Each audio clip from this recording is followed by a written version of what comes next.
अगर तो मैं लड़का हूँ तो मुझे ऐसे देख रहे हैं, और अगर लड़की होता तो बाप रे। फैमिली से कि यार किससे शादी करो, ये लड़के को मालूम नहीं क्या कर रहा है, एक्टर बनना चाहता है, वॉइस ओवर कर रहा है, वॉइस ओवर क्या है किसी को मालूम ही नहीं था। वॉइस ओवर मुझे भी ज़्यादा नहीं मालूम था, लेकिन हाँ, और मुझे लगता है कि उसकी जो फैमिली वाले थे ना, वो सिर्फ पैसे बचाना चाहते थे। सुनील ग्रोवर और कपिल के बीच में बहुत सारे पंगे हो रहे हैं वगैरह वगैरह वगैरह, वाकई में ऐसा हुआ था कि नहीं ऑनेस्टली? कुछ लॉजिस्टिक्स की प्रॉब्लम थी और कुछ कॉन्ट्रैक्चुअल प्रॉब्लम थी, कॉन्ट्रैक्ट्स रिन्यू हो रहे थे, उसको लेकर कुछ आर्ग्यूमेंट्स थे हमारे कुछ।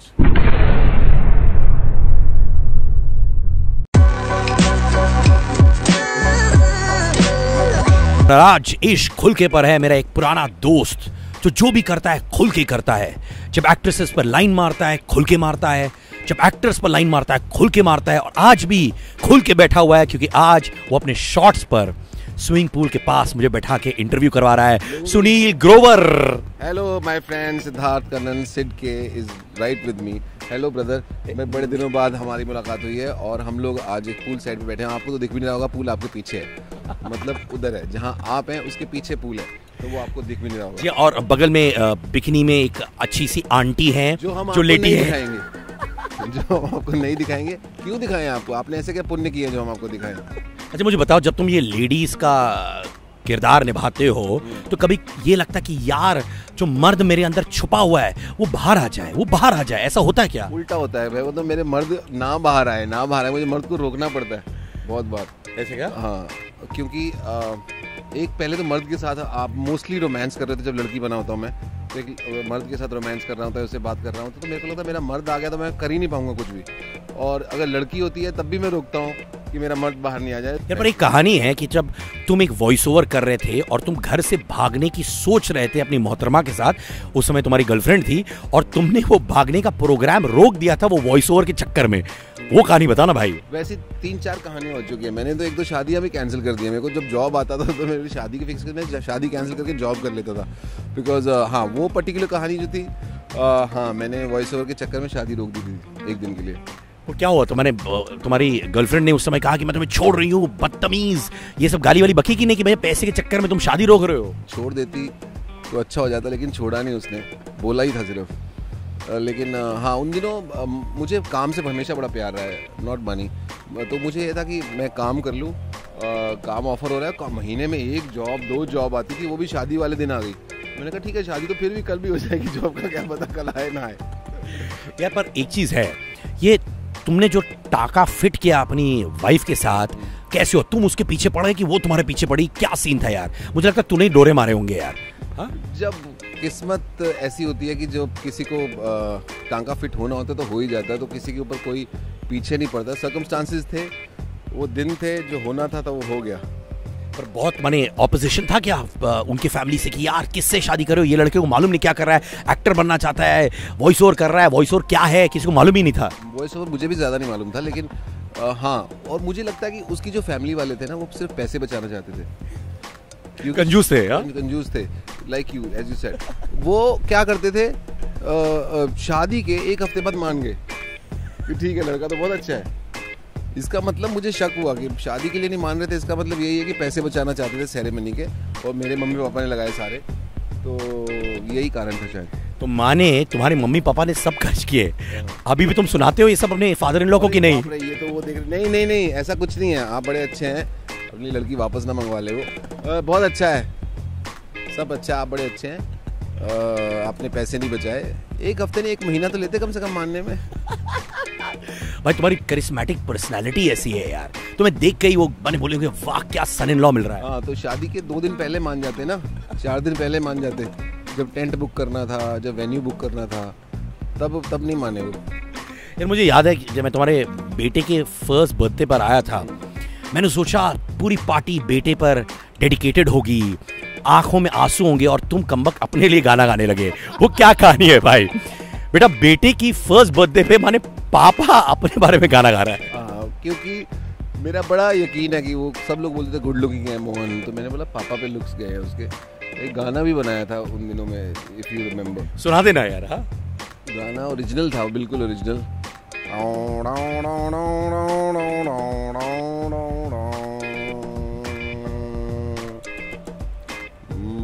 मोहन के पापा स्मार्ट हैं, मोहन बड़ा गुड लुकिंग है।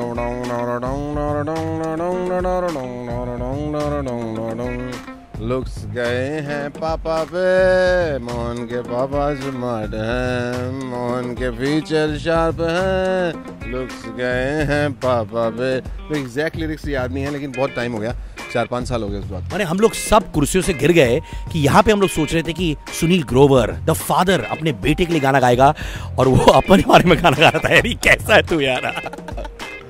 बेटे को पता क्या उस गाने के बारे में? 1 साल का था ना, तभी उसको इतना समझ में नहीं थी, तो अभी उस गाना मैंने सुनाया नहीं कभी, नहीं तो वो भी मुझसे रिवेंज देने के चक्कर में कहीं निकलना पड़े। पर मुझे बताओ, तुम जैसे हार्ट को मर्द, कैसनोवा, लवर बॉय, जिसका दिल लड़कियों पे बहुत जल्दी आता है, जब महिला बनते हो तो कहीं कहीं तुम्हें लगता है यार नहीं नहीं नहीं, I want to be Sunil Grover through and through, ऐसा होता क्या है? Honest confession. मुझे एक्चुअली अच्छा लगता है, मेरे लिए वो ऑन अ सीरियस नोट, जो कि आपको पसंद नहीं है सीरियस नोट, मेरे को भी ज़्यादा आता नहीं है, लेकिन मेरे लिए वो लड़की या लड़का नहीं है, मेरे लिए कैरेक्टर है। सो जेंडर मेरे दिमाग में होता ही नहीं जब मैं करता हूँ। सीरियसली मैं अब मेरे मन में मैं ड्रैग एक्ट नहीं कर रहा होता हूँ कि ऐसा कर रहा हूँ कि मैं एक लड़की बन रहा हूँ, नहीं, मैं एक कैरेक्टर बन रहा हूँ, उस कैरेक्टर को मैं जीता हूँ, बस उतना ही फ़र्क है। पर ऐसा होता है रियल लाइफ में कि कोई शक्ति कपूर टाइप्स तुम्हारे पास आता है और बोलता है रिंकू भाभी? कई जगह हम लोग इवेंट करने जाते हैं जहाँ पे मैं लड़की बना होता हूँ, और थोड़े से इस तरह के टाउन होते हैं जहाँ पे टेलीविज़न के जो एक्टर्स होते हैं वो ज़्यादा नहीं आते हैं या फिल्म स्टार्स नहीं आते हैं, तो उन लोगों की जो रिएक्शन होता है वो देखने वाला होता है। वो एकदम ऐसा झपट्टा मारते हैं आपकी तरफ, जैसा कि लगता है कि आप वाकई लड़की है। आपको, मेरे को खुद लड़की लगने लगता हूँ जब मैं लड़की बना होता हूँ, तो वो कभी कभी लगता है कि यार लड़का ही ठीक है। हाँ, माने तुम्हें तब लगता है कि यार ये तुम्हें अश्लील नजरों से देख रहे हैं अश्लील नजरों से, और मैं जेन्युइन, मुझे खेद भी होता है लड़कियों के लिए कि ये अगर तो मैं लड़का हूँ तो मुझे ऐसे देख रहे हैं, और अगर लड़की होता तो बाप रे बहुत मुश्किल हो जाता, या तो फिर वो शायद लड़कों को देखते होंगे। अच्छा मुझे बता, हाँ, जब हमें ये सुनने में आया था कि सुनील ग्रोवर और कपिल के बीच में बहुत सारे पंगे हो रहे हैं वगैरह वगैरह वगैरह, वाकई में ऐसा हुआ था कि नहीं? ऑनेस्टली पंगे तो कभी नहीं हुए कपिल और मुझ में, तो कभी ऐसा कुछ नहीं हुआ। कपिल का तो मैं बहुत एडमायर करता हूँ उनके काम को, तो कभी कुछ ऐसा प्रॉब्लम, कुछ लॉजिस्टिक्स की प्रॉब्लम थी और कुछ कॉन्ट्रैक्चुअल प्रॉब्लम थी, कॉन्ट्रैक्ट्स रिन्यू हो रहे थे, उसको लेकर कुछ आर्ग्यूमेंट्स थे हमारे, कुछ डिसएग्रीमेंट्स थे, तो बस उतनी सी बात थी। तो कपिल और मुझ में कभी कोई प्रॉब्लम नहीं है। बट ऑनेस्ट बताओ, जब तुम वो शो छोड़ के चले गए थे, कभी ऐसा था कि यार मैं कपिल को फोन उठाकर बोलूं सॉरी मेरे भाई, आई लव यू, बिकॉज इतने सारे कंट्रोवर्सीज, रूमर्स आ रहे थे? उस दौरान भी हमारी बात होती रहती थी, ऐसा नहीं था कि हमारी बात नहीं हो रही थी, and he understood, he also knew कि कॉन्ट्रैक्चुअली ये डिसएग्रीमेंट है। उसमें भी he also couldn't help, because it was between me and the channel that we were discussing various things, the exclusivity and a little money part and couple of other things. So वो सारी चीज़ें थीं जो कि कोई कुछ नहीं कर सकता था उसके बारे में। क्या बात है, मानी वो सब सिर्फ अफवाहें थी? अफवाहें नहीं थी, तो वो अगर डिसएग्रीमेंट तो था, हाँ, उसके अपने अपने वर्जन थे लोगों के, जो लोगों ने कहा, तो ऐसा कुछ नहीं है। हाय, मैं हूँ सुनील ग्रोवर और आप सुन रहे हैं इश्क खुल के।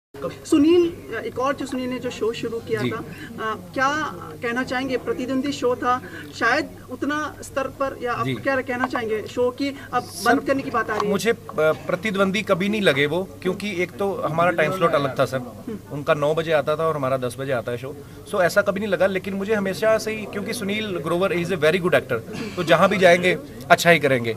तो बाकी ये होता है कि कई बार क्या होता है कि एक एक्टर बहुत अच्छा है, लेकिन बहुत सारी चीज़ें मिलती हैं, यू नो, मैं ये नहीं कहूँगा कि ये शो जो हमारा इतना अच्छा चल रहा है तो वो सिर्फ मेरी वजह से है, क्योंकि कितने सारे लोग हैं, एक पूरी, यू नो, आप एक शो बना सकते हैं लेकिन आप शो नहीं बना सकते, वो कुदरती होता है कि भगवान की खास कृपा होती है, सब चीज़ें आपस में सही टाइम पे बैठ जाती हैं, तो बनता है। मेरी उनके साथ हमेशा बेस्ट विशेष रही हैं कि वो अच्छा काम करें जहाँ पे भी करें, और हमारे शो पे भी उनको बहुत प्यार किया जाता था। और कपिल, लेकिन कोई नाराजगी थी जब भी छोड़कर गए थे? नहीं, नाराजगी कोई नहीं मेरी, अभी भी देख लो रिसीव कॉल में। वापस आना चाहेंगे तो कपिल लेंगे? जो है वो डाउन होता जा रहा है, और एक्सपेक्टेशन थे उनके शो से, लेकिन ऐसा कुछ हुआ नहीं जी। वो पता नहीं ये खबरें कहाँ से आती हैं कि डाउन होता जा रहा है। हमारे तो टचवुड भगवान ने इतनी कृपा की है कि हमेशा से टीआरपी उसकी जो है हमेशा 3.1 से शुरू हुआ था शो और 5.7 तक, मतलब हम लोग, मतलब मुझे भी कभी कभी यकीन नहीं होता है। सो ऐसा कुछ नहीं होता, जैसे मैंने पहले कहा कि एक आदमी का शो नहीं है, सो एक आदमी छोड़ के जाएगा तो उससे वैसा फर्क भी नहीं पड़ेगा। सुनील वापस आते हैं तो आप उनको लेना चाहेंगे? अगर सुनील वापस आपके साथ गुत्थी के रूप में आते हैं?